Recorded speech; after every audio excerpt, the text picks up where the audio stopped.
할렐루야. 피곤들 하실 텐데 또 이렇게 잠에서 깨어서 한날을 기도로 시작해 하심을 감사드립니다. 데살로니가전서 2장 1절부터 5절 그 1장을 보니까 우리가 이미 살펴본 바죠. 복음 전파가 됐던 그 상황에서 데살로니가 교회가 생각이나 상식적으로 봤을 때에는 참 어려웠을 텐데 우리가 생각하고 있는 그런 상식적인 개념을 지금 이제 넘어선 거죠. 데살로니가 교회가 그렇게 어려운 상황 가운데 있었던 교회가 오히려 복음을 더 잘 받아들였고 주변 지역에 소문까지 나고 이 데살로니가 교회는 믿음, 소망, 사랑에서 믿음의 역사, 사랑의 수고, 소망의 인내가 있었던 교회였다. 이게 사도 바울이 설교 제대로 한 지 한 3주밖에 안 됐고 거기서 붙어서 목회하면서 이것저것 가르쳐 줄 수 있는 여유가 한 달 채 될까 말까 했던 그 기간을 여유 있게 잡아봐야 한 달인데 그 한 달 동안 개척해 놓고 도망 나온 거 아닙니까? 팽개친 게 아니라 바울이 위협을 당하니까 도망 나온 거예요. 참 어떻게 바울의 여정을 보면 데살로니가 교회에 그러니까 데살로니가 지역에 들어오기 전에 있었던 곳이 어디냐면 빌립보거든요. 루디아 자주장사 루디아가 있었고 그 빌립보에서 간수가 회심하는 사건이 있었죠. 빌립보에서 바울과 선교팀 일행이 감옥에 갇히게 되었고 그리고 그 간수가 자살을 하려고 할 때에 구원을 얻게 되지 않습니까? 그래서 그 간수의 가족도 빌립보 교회 성도가 됐잖아요. 자, 뭐 그런 여정들이 있었습니다. 그리고 그 지나오는 지역들마다 이 복음을 전한다는 이유로 엄청난 핍박과 심지어 죽음의 위협을 실제로 당했어요. 갇히기도 하고 맞기도 하고. 자, 뭐 그런 여정들 속에 데살로니가에 왔는데 이 데살로니가에 또 오니까 여기도 만만치 않은 거예요. 계속 유대인들이 예수 그리스도를 인정하지 않는 유대인들이 예수를 전한다는 것 때문에 계속 사도 바울을 공격을 합니다. 그리고 사도 바울은 이미 말씀드린 바처럼 유대교의 소위 말하면 마스코트 같은 인물이었는데 이게 유대교를 대변해줘야 되고 유대교를 지켜줘야 되는 사도 바울이 율법에 능한 자가 이 복음을 받아들였으니까 이거 유대인들에게는 이게 치명타거든요. 그럼 뭔 얘기죠? 유대인들이 믿고 알고 있는 바가 아니다라는 것을 증명해주는 인물이나 마찬가지가 된 거예요. 그러니까 유대인들은 사도 바울을 제거하려고 혈안이 되어 있는 거죠. 그러니까 유대교에겐 절대 도움이 안 되는 인물이에요. 우리가 히브리서를 이제 먼저 또 살펴봤지만 히브리서 같은 경우는 이 히브리서를 기록한 저자 역시도 봤을 때에는 유대인이었겠죠.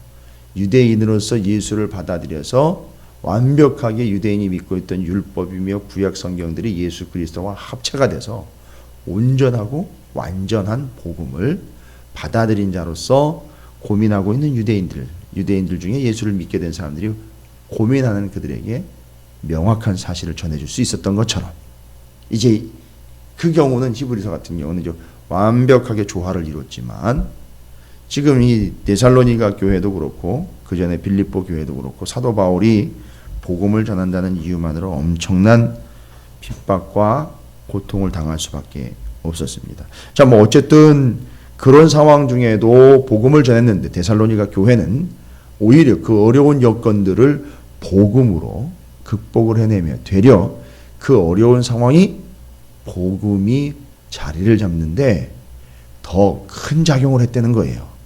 이게 또 복음의 묘미입니다. 세상적인 조건을 따지면 어려우면 돌아가든지 어려우면 포기하든지 안 된다 싶으면 내려놓는 게 상식인데 복음은 그렇지 않습니다. 어려울수록 힘들수록 고통스러울수록 복음은 포기되지도 않고 내려놓지도 않고 희한하게 이 복음이라는 것은 핍박과 아픔 속에서 더 빛을 발하는 게 복음이었다라는 거죠. 복음이라는 것 자체가 아니라 복음을 전하는 이들을 통해서 이게 증명이 됐어요. 그래서 복음 들고 핍박을 받으며 전하는 이들의 삶 자체가 그 복음으로 인하여 핍박을 하면 할수록 더 열정적으로 더 명확하고 분명하게 복음을 전하는 자들이 되어 있더라는 거죠. 그래서 그 복음은 꺼지지도 않고 식어지지도 않고 계속 전파가 된 거예요. 그러면 오늘은 데살로니가전서 2장 1절부터 5절까지 논란이 되는 구절은 하나도 없어요. 그냥 당연히 사도 바울이요, 데살로니가 교회 오기 전 이야기와 데살로니가 교회에 와가지고선 복음을 전하는데, 그렇죠. 데살로니가 교회가 그렇게 복음 안에서 잘 성장할 수 있고 믿음으로 소문난 교회가 됐고 믿음, 소망, 사랑을 고루 갖출 수 있은 아주 어떻게 보면 온전한 교회가 될 수 있었던 것은 사도 바울이라는 복음 전파자가 복음을 어쨌든지 간에 짧은 기간이든지 간에 몇 번이든지 간에 여기 성경도 이야기하고 우리가 알고 믿고 있는 바로는 제대로 복음을 받아들여서 제대로 그 복음을 전파하는 교회가 됐을 뿐만 아니라 믿음 안에서 제대로 성장하는 믿음, 소망, 사랑의 온전한 교회가 될 수 있었던 것은 뭐라 해도 누가 뭐라고 해도 복음을 제대로 전한 사람이 있기 때문이에요.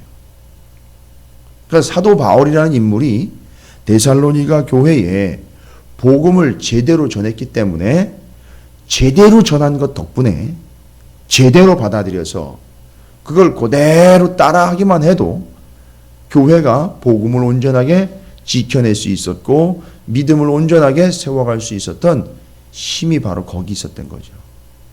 그래서 데살로니가 교회가 여기까지 또 믿음으로 성장할 수 있었던 중요한 원인 하나는 사도 바울이라는 참 사도가 제대로 된 복음을 전했기 때문이라는 거예요. 그래서 오늘 2장 1절부터 5절까지는요, 사도 바울이 자기를 드러내거나 자랑하는 개념이 아니라 내가 전한 복음은 제대로 된 복음이 맞았다. 그리고 여러분들은 그 복음을 제대로 받아들였기 때문에 이것이 제대로 된 만남이 돼서 여러분이 그렇게 큰 믿음, 좋은 믿음, 온전한 믿음을 가질 수 있었던 것은 바로 나를 복음을 전하는 온전한 사도요, 그 온전한 복음을 전할 수 있도록 허락하신 하나님의 은혜가 있었기 때문에 가능했다라는 걸 이 메시지 속에 담아놓은 거예요. 그래서 어찌 되었든지 간에 바울은 데살로니가 교회에 제대로 복음을 전한 자가 된 거예요. 그래서 그의 복음 전파의 성공이라고 할 수 있어요. 도망 나왔지만 한 달 한 달 조금 남짓 그 짧은 기간 동안 거기서 다급하게 사역을 정리하면서 도망치듯 나왔지만 그건 실패가 아니라 복음 전파에 있어서는 성공을 한 거예요. 어쨌든 그 결과가 이렇게 나오고 있으니까요. 그러면 이걸 경영적으로나 전략적으로 이야기하는 게 아니라 복음 전파의 성공 비결이 어디 있느냐 이거예요. 사도 바울이 제대로 복음을 전할 수 있고 사도 바울이 진짜 제대로 복음을 전한 자가 맞다라는 거. 그래서 지금 복음이 제대로 데살로니가 교회 전파가 돼가지고 데살로니가 교회가 제대로 서가고 있는 거예요. 자, 우리는 이 사도 바울의 복음을 전한 그의 모습, 그의 자세, 그의 복음 전파의 이력을 보면서 진짜 성공하는 복음의 증인이 된다라는 건 뭘 이야기하는 건가? 여기서의 성공은 세상이 이야기하는 그런 성공이 아니라 효과적이며 본질적으로 제대로 복음을 전할 수 있었던 이유는 무엇이냐 이거예요. 그럼 이걸 연구하고 이걸 배우고 이걸 익혀야 되는 이유는 뭡니까? 우리도 역시 복음을 전해야 되는 자들이기 때문에 제대로 된 복음과 제대로 그 복음을 전하기 위한 우리의 전략이 돼야 되는 거예요. 그걸 누구로부터 배웁니까? 바울로부터 배우는 거예요. 됐죠? 어떻게 복음을 전했기에 이 복음이 3주만 제대로 전할 수 있었고 그때 3주 빼고는 다른 때는 안 했다는 개념이 아니라 공식적인 자리는 3주요 회당에서 복음을 전파했고 한 달 약간 넘게 그 기간 동안 교회가 세워지면서 그 야손이라는 사람의 집에서 세워졌던 교회를 단속하고 또 세워주고 섬겨고 어려움 가운데 그냥 빠져나올 수밖에 없었지만 제대로 된 교회가 어쨌든 탄생이 된 거예요. 그건 바울이란 사람이 잘했다기보다는 바울이 제대로 복음을 전했기 때문에 그런 효과가 나타난 거죠. 그럼 우리는 바울을 보면서 데살로니가전서 2장 1절부터 5절까지를 보면서 제대로 복음을 전한다는 건 대체 어떻게 복음을 전하는 건가? 우리도 그와 같이 복음을 전해야 데살로니가 교회와 같은 교회들이, 데살로니가 교회와 같은 성도들이 생겨나지 않겠느냐 이거예요. 우리도 바울처럼 그렇게 복음을 전해야 그런 결과들이 나타날 거 아니냐 이거죠. 그래서 우리는 복음 전하는 본질적인 자세에 대해서 사도 바울을 통해 다시 한번 데살로니가 전서에서 점검하고 넘어가자는 거예요. 그래서 데살로니가 전서 2장 1절부터 5절까지는 바울이 데살로니가 교회 성도들에게 내가 여러분에게 어떻게 복음을 전하는지 아십니까? 라고 이야기하는, 제대로 전한 거 맞습니다. 그리고 여러분이 제대로 성장해 가고 있는 거 맞습니다. 나도 여러분에게 헛소리 했던 거 아니고 복음을 제대로 전했으니 여러분도 그 복음 가지고 제대로 살아가길 바랍니다. 라는 얘기가 그 의도인 거죠. 자, 그럼 우리는 사도 바울이 어떻게 복음을 전했고 그가 복음을 전하는 자로서 어떤 자세로 복음을 전했는지 여러분들이 정확하게 한 3가지 정도로 사도 바울이 1절부터 5절까지 이야기하는 내용 속에서 우리도 우리의 복음 전하는 자세를 좀 점검하고 넘어가자는 거예요. 우리의 기본적인 복음을 전하는 자세에 따라서도 복음을 받아들이는 성도라든지 아니면 복음을 받아들인 믿지 않는 자들과 심지어는 교회들이 데살로니가 교회와 같은 존재들이 되느냐 아니면 그렇지 않느냐 뭐 이럴 수 있다는 거죠. 자, 그럼 사도 바울이 어떻게 복음을 전했는지, 여러분 우리가 데살로니가전서 시작하면서도 사도행전을 연결했지만 잠깐 우리 사도행전 16장 19절부터 24절까지 2차 선교 여행 중에 빌립보 지역에서 빌립보 교회를 개척하고 있었던 일입니다. 사도행전 16장 19절부터 24절까지예요. 아시다시피 17장은 데살로니가 교회에서, 데살로니가 지역에서 복음을 전하면서 있었던 일이고요. 왜 16장 뒷부분을 보느냐 하면 바로 데살로니가 교회에, 데살로니가 지역에 들어가기 직전에 빌립보 지역에서 빌립보 교회를 개척하고 겪은 일들에 대한 이야기가 기록이 되어 있기 때문에 그렇습니다. 어떤 일을 도대체 겪은 겁니까? 사도행전 16장 19절부터 24절에 이런 말씀들이 기록되어 있어요. 여종의 주인들은 자기 수익의 소망이 끊어진 것을 보고 이 귀신 들린 자, 점치는 자 이야기하는 것 같습니다. 그래서 자기의 수익의 소망이 끊어진 것을 보고 바울과 실라를 붙잡아 장토로 관리들에게 끌어갔다가 상관들 앞에 데리고 가서 말하되 이 사람들이 유대인인데 우리 성을 심히 요란하게 하여 로마 사람인 우리가 받지도 못하고 행하지도 못할 풍속을 전한다 하거늘. 이건 복음을 얘기하는 거예요. 이게 지금 알아먹지 못하는 사람들이 복음을 바라보는 거예요. 뭐라고 보고 있습니까? 로마 사람들인 우리는 받지도 못하고 행하지도 못할 풍속. 이게 로마 사람들이 지금 바울을 붙잡아 온 사람들이 이야기하는 복음을 이야기하는 거예요. 네. 생각해 보십시오. 정말 몰라도 정말 모르는 거죠. 너무 모르는 거죠. 풍속을 전한다. 자, 그렇게 해서 이제 고발이 된 거예요. 22절이죠. 무리가 일제히 일어나 고발하니 상관들이 옷을 찢어 벗기고 매로 치라 하여 많이 친 후에, 심각한 거예요, 여러분. 지금 복음 전한다는 것 때문에 엄청 두들겨 맞은 거예요. 그 자리에서, 사람들이 보고 있는 자리에서. 이건 거의 공개재판 수준이거든요. 한복판에서. 많이 쳤다 그랬어요. 많이 쳤다. 많이 쳤다라는 게 도대체 얼마나 친 걸까요? 예. 거의 실신하기 직전까지라고 보시면 돼요. 죽기 직전까지라고 보시면 됩니다. 뭐 때문에요? 복음 때문에, 실제로. 그런 일이 있었습니다.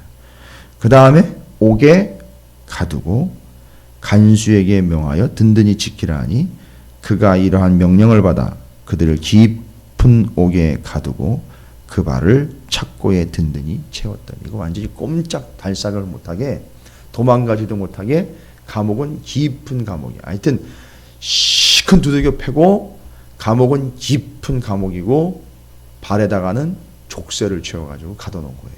뭐 하지 말라는 거죠? 복음을 전하지 말라는 거죠. 그리고 복음을 전했다는 이유로 이런 고통을 당했어요. 자, 그리고 이런 고통을 언제 당했느냐 하면 데살로니가에 오기 전에 당한 거예요. 그럼 이 정도면 어떻습니까? 이런 어려움과 이런 고통이고 이런 문제 속에 있다면 선교를 다시 한번 재고하든지 복음 전하는 걸 다시 한번 전략적으로 돌려보든지 아니면 미리 다시 한번 조사를 하고 적당한 데를 선정을 해서 좀 웬만한 데를 다니든지 아니면 야, 이 도저히 이건 방법이 아닌가 보다 해서 그냥 쉽게 이야기하면 포기를 할 수도 있었어요. 그런데 사도 바울이 바로 요 사도행전 16장의 빌립보 교회에서 있었던 그 복음 때문에 당했던 그런 고통들을 이야기하고 있어요. 내가 여기 데살로니가 교회에 와서 복음을 전한 그 복음 전파의 원동력이 어디 있는지 아십니까? 라고 이야기할 때 바울이 오늘 데살로니가전서 2장 2절에 이렇게 얘기하고 있어요. 너희가 아는 바와 같이 우리가 먼저 빌립보에서 우리가 지금 본 16장의 내용이에요. 고난과 능력을 당하였으나 우리 하나님을 힘입어 많은 싸움 중에 하나님의 복음을 너희에게 전하였노라.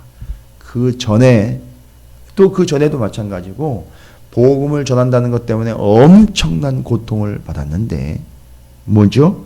그 고통과 큰 핍박을 받아 어려웠었는데 그런데 그런 어려움으로 인하여 복음을 포기한 것이 아니고 오히려 더 굳건한 의지로 복음을 들고 여러분에게로 들어온 겁니다. 만약에 거기서 어렵다고 내가 포기했다면 복음을 전한다고 두들겨 맞는 것이 두렵고 감옥에 갇히는 것이 어렵고 발에다가 족쇄를 채우는 것이 두려운 일이어서 거기서 포기했다면 생각해 보십시오. 제가 어떻게 여러분에게 가서 복음을 전할 수가 있었겠습니까? 따라서 복음은 감옥과 족쇄와 두들겨 패는 것을 넉넉히 이길 수 있는 힘입니다. 그래서 여러분에게 나는 절대 복음을 포기하지 않는 복음 전도자로서 핍박과 고통과 어떤 문제 속에서도 굴하지 않는 믿음으로 여러분에게 나아가 복음을 전한 겁니다. 따라서 복음이 전파될 수 있었던, 그래서 온전한 교회인 데살로니가 교회가 탄생할 수 있었던 이유는 사도 바울과 같이 어떤 어려움 속에서도 복음 전파를 포기하거나 타협하거나 내려놓지 않은 결과 이 복음이 온전하게 여러분에게 전파가 된 겁니다. 그러니까 여러분도 무슨 일을 겪을지 모르겠지만 어떤 이유에서든 어떤 핑계든 복음을 전하는 것에 있어서는 다른 이유와 다른 핑계를 대지 마시고 나도 죽음의 위협 앞에서 여러분에게까지 나아가 복음을 전했으니 여러분도 이제 믿음으로 성장해 가고 있는 중이니 우리끼리만 잘 믿고 잘 사는 개념이 아니라 복음을 저처럼 바울이 얘기하는 거죠. 나처럼 목숨 걸고 전하는 자가 되어야 여러분 교회 같은 또 다른 교회와 성도들이 탄생할 수 있는 겁니다. 라고 이야기하고 있는 거예요. 그래서 사도행전 16장과 연결을 해서 데살로니가 지역에 오기 전에 빌립보 지역에서 있었던 일을 다시 한번 떠올리면서 여러분들도 소문 들어서 할 겁니다. 제가 얼마나 힘들었는지. 그러나 그것 때문에 포기하지 않았습니다. 내 의지로서의 아니라 하나님의 복음 때문에 포기하지 않은 결과 여러분이 그 복음을 받아들이게 된 겁니다. 그렇다면 여러분이 또한 그 역할을 감당한다면 지금 누군가가 여러분의 복음을 기다리고 있는 것 아니겠습니까? 자, 이렇게 얘기하는 거죠.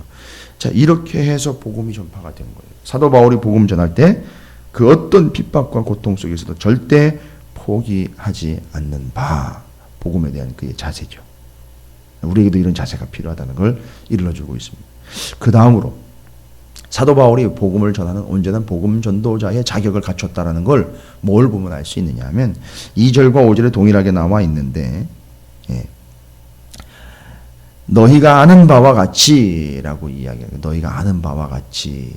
사도 바울에게는 좀 쉽게 얘기 드릴게요. 너희가 아는 바와 같이. 또 5절에도 또 그런 얘기예요. 너희도 알거니와 뭐 이렇게 얘기를 해요. 너희가 아는 바와 같이 너희도 알거니와. 뭔 얘기입니까? 이건 도대체 뭐 서로 간에 이렇게 좀 공감대를 형성하려고 괜히 쓰고 있는 표현이 아니라 내가 여러분에게 복음을 전하러 간 내용이나 또 그 이전에 있었던 일들이나 또 여러분과 함께 있으면서 복음을 전하면서 겪었던 모든 일들과 내가 복음을 전할 때 내 자세, 내 마음, 사도 바울이 얘기해요. 내가 복음을 전할 때 그 내가 가졌던 마음, 내가 숨긴다거나 다른 꿍꿍이가 있었던 것 아니라는 거 여러분 아시지 않습니까? 이 이야기하는 거예요 지금. 그럼 뭔 얘기입니까? 투명화되는 거예요. 복음을 전한 이유가 명확하고 투명화되는 거예요. 그러니까 뭔가 숨긴다든지 그걸 통해서 뭔가 의도한 바가 있어서 저 고린도 교회 얘기 아시죠? 3차 선교 여행 때 고린도 후서를 써서 보낸, 고린도 전 후서를 써서 보낸 그 고린도 교회 아시지 않습니까? 근데 지금 바로 데살로니가 전서를 어디서 기록을 하느냐면 고린도에서 기록을 하고 위에 지나온 지역에 데살로니가에다 보낸 거거든요. 잘 지내고 있다는 얘기를 듣고. 근데 고린도 교회 얘기 아시겠지만 이 고린도 교회 같은 경우는 이 아시는 바 아닙니까? 라고 이야기하는 이 이야기에 대비가 되게 복음을 전하는 것을 무엇인가 의도하거나 사심이 있어서 네 편 내 편으로 만드는 파벌이 막 생겼었잖아요. 그죠? 물론 복음을 전하는 사람들이 그렇게 전한 건 아니에요. 의도해서 전한 건 아닌데 복음을 받아들일 때 그런 식으로도 받아들이는 거예요. 사람들이. 또 심지어 유대인들 같은 경우는 어떻습니까? 유대인들 같은 경우는 아주 정치적으로 이 문제를 받아들였어요. 왜냐하면 자신들의 입지가 줄어든다든지 자신들이 믿었던 바울이 기독교로 돌아가 버린 것 때문에 이 유대인들은 정말 큰 타격을 입었다는 거죠. 그리고 유대인들이 이 당시에 말씀을 전하거나 율법을 가르쳐 줄 때는 유대인들은 무엇인가? 이 교회 안에 들어왔던 이제 유대교를 전하는 이단들 얘기하는 거예요. 순수한 목적으로 유대교를 전파하려고 들어왔던 게 아니라 뒷구녕을 파보니까 뭘 원했던 겁니까? 돈, 가치를 원했던 거예요. 뭔가 그걸 하고 나면 대가가 오는 것, 이런 것들을 밝혔던 거예요. 자, 그걸 의식하고 얘기를 하는 거예요. 아시지 않습니까, 여러분? 내가 그런 거 바란 겁니까? 내가 무언가 복음 외에, 복음이 전파되어 구원받는 것 외에 다른 걸 내가 사심이 있어서 의도해서 심지어 여러분을 그냥 내 편으로 만들려고 그렇게 복음 전한 거 아니라는 거 아시지 않습니까? 라고 이야기하는 거예요. 그러니까 여러분이 아시는 바, 여러분이 알고 있는 바처럼 이라는 얘기는 나는 미안합니다. 나는 복음밖에는 전한 게 없습니다. 나는 뒤로 무언가 꿍꿍이가 있었던 것이 아닙니다. 내가 복음을 이용을 해서 뭔가 다른 걸 얻어내려고 여러분에게 갔던 것 아닙니다. 나는 순수하게 복음만을 전했고 그 복음을 받아들인 여러분이 어떤 의도도 어떤 계획도 내 속에서 발견해서 내가 뭔가를 복음을 수단으로 사용해서 여러분들에게 뭔가를 이뤄내려고 했던 것 아닙니다. 라고 이야기한 거예요. 그게 지금 2절과 5절에 너희가 하는 바와 같이 속일 수 없다는 거잖아요. 자기가. 여러분 속일 수 없는 거 여러분 아십니까? 누구를 속이거나 거짓됨이나 숨김이 없이 가식이 없이 어떻게 했다는 거죠? 아주 솔직하게 순수하게 복음을 전해 구원을 얻게 하려고 하는 그 온전한 목적 하나로 복음을 전한 거예요. 자, 이거예요. 복음을 전할 때에는 다른 거 없습니다. 거의 의도가 있다거나 거기 무슨 꿍꿍이가 있다거나 아니면 그걸 통해서 자신의 입지를 무엇인가 자리를 차지하려고 한다거나 내지는 자기 입장을 변호하려고 한다거나 이런 거 다 필요 없습니다. 복음은 그냥 순수하게 사도 바울처럼 그 어떤 꿍꿍이도 그 어떤 목적도 복음에는 담을 필요가 없습니다. 아니 담아서도 안 돼요. 그냥 오직 하나예요. 복음을 전하여 영혼을 구원하겠다는 순수한 목적. 유대인들과는 달리 그 유대인들은 말씀을 전하며 또 부정과 간사함으로 그 괴계로 하나님 말씀을 전했어요.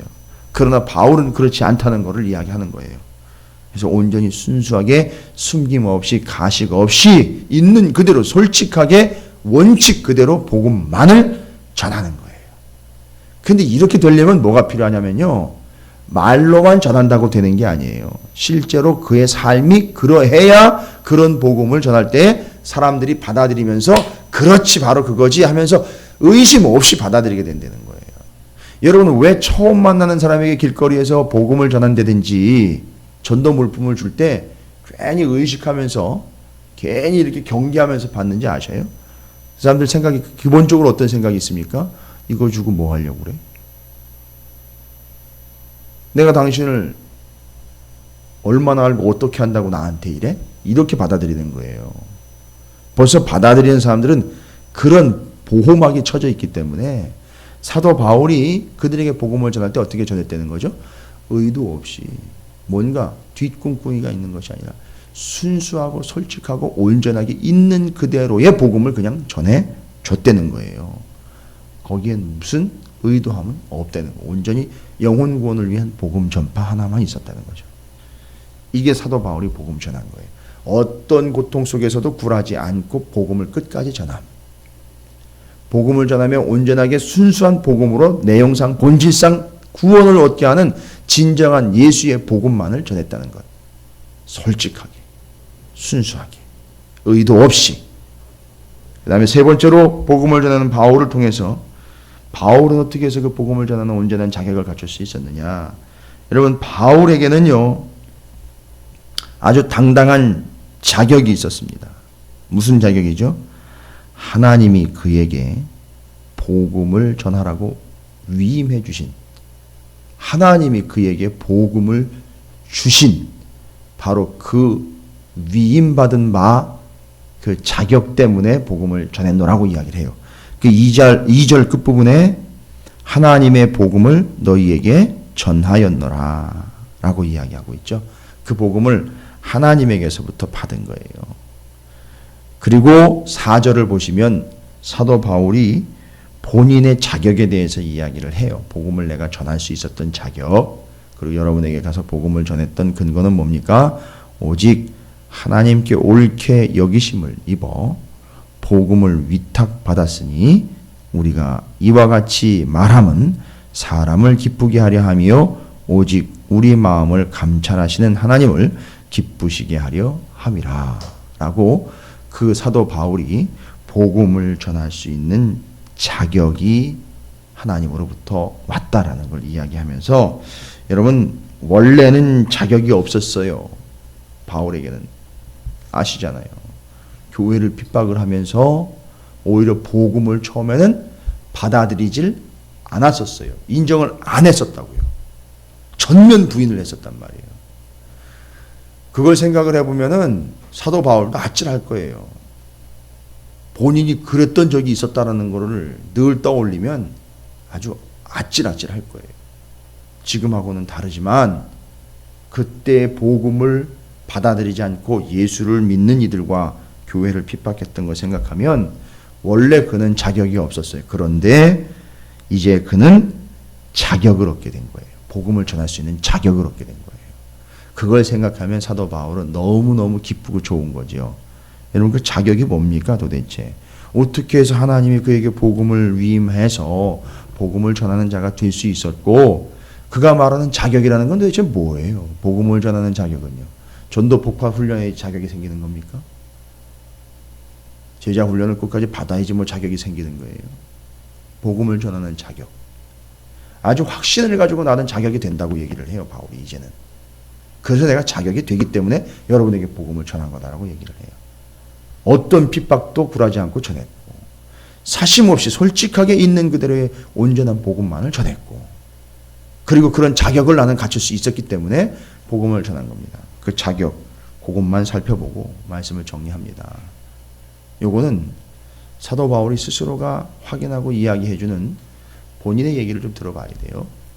디모데전서 1장 12절부터 14절에 이 자격이 기록이 되어 있어요. 내가 복음을 전할 수 있는 자격, 내가 복음을 전하는 자격이 무엇인지 여기서 설명을 하고 있어요. 여러분도 바로 이 자격이 있는지 없는지를 확인하셔야 돼요. 그래서 복음을 전하는 겁니다. 그럴 때야 진정한 복음의 능력이 있는 겁니다. 디모데전서 1장 12절부터 14절입니다. 디모데전서 지금 뒤로 바로 데살로니가 후서 바로 다음이니까 디모데전서 1장 12절부터 14절을 함께 읽겠습니다. 시작. 나를 능하게 하신 그리스도 예수 우리 주께 내가 감사함은 나를 충성되이 여겨 내게 직분을 맡기심이니 내가 전에는 비방자요 박해자요 폭행자였으나 도리어 긍휼을 입은 것은 내가 믿지 아니할 때에 알지 못하고 행하였음이라. 우리 주의 은혜가 그리스도 예수 안에 있는 믿음과 사랑과 함께 넘치도록 풍성하였도다. 사도 바울이 복음을 전하는 자격으로서 받은 것이 무엇이죠? 이 사람은 복음을 전할 자격이 됩니다 라고 도장을 쾅 찍어준 게 있어요. 확인 도장. 그건 뭐라고 이야기할 수 있을까요? 14절에 나와 있죠. 디모데전서 1장 14절. 뭐 때문입니까? 이미 먼저 주님으로부터 받은 은혜 때문이에요. 여러분, 그게 자격증입니다. 복음을 전하는 자의 자격. 당신은 무슨 자격으로 복음을 전합니까? 할 때 나는 어느 교회 집사요, 나는 어느 교회 권사요, 나는 어느 교회 장로요, 나는 어느 교회를 담임 목사요. 이것이 자격이 아니라 뭐예요? 내가 전에는 핍박했던 자인데 예수 그리스도의 은혜를 받아 그 은혜라는 자격이 있기 때문에 그 복음을 전할 수 있었던 겁니다. 자기의 자격은 뭐라는 거죠? 전적 하나님의 은혜, 바로 그것이 복음을 전하는 자격이 됐다는 거예요. 그리고 이건 자격이기도 하지만 갚아야 될 빚이기도 해요. 그렇죠. 받은 바 은혜니 또 값없이 갚아야 됩니다. 자기가 스스로 받은 바 은혜니 자격도 되지만 갚아야 돼요. 그래서 복음의 빚진 자로서 그 은혜로 인하여 복음을 전하는 자가 됐다는 겁니다. 자, 이제 이 세 가지 다 정리하시면 됩니다. 복음을 전하는 자의 온전한 자세는요, 핍박이 옵니다. 고통이 와요. 그것 때문에 복음을 포기해서는 안 됩니다. 그것이 오히려 우리 복음을 전하는데 이유가 됩니다. 그래서 복음 전할 때 당하는 고통과 아픔 속에서도 복음을 전하는 것. 여러분, 복음을 전할 때는요, 다른 거 전하시면 안 돼요. 그냥 복음만 솔직하고 온전하게 내 삶이 매치하도록 전해야 된다는 거죠. 이 교회가 수많은 복음을 전했지만 여전히 효과가 없고 오히려 교인들이 줄어가고 있다는 이야기는 뭘 얘기하는 걸까요? 자격 없는 자들이 복음을 전하는 거예요. 말하자면 사도 바울이 자기는 어떤 자격을 입었다 그랬습니까?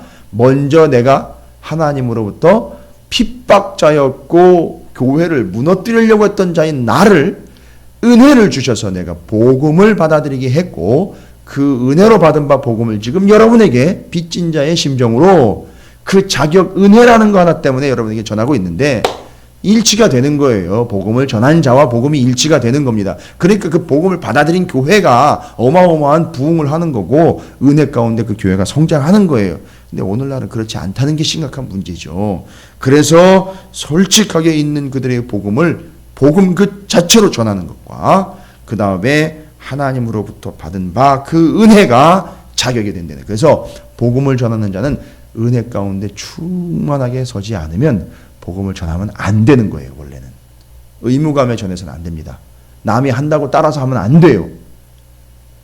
본인 스스로가 사도 바울처럼 내게 자격이 되는가, 그날 그 시간 점검해야 돼. 내가 지금 자격이 제대로 있는가? 자격은 다른 거 아니에요. 은혜예요. 은혜. 내가 은혜 받은 바 내 안에 은혜가 있는가 점검하고 나가는 거예요. 점검하고 전하는 거예요.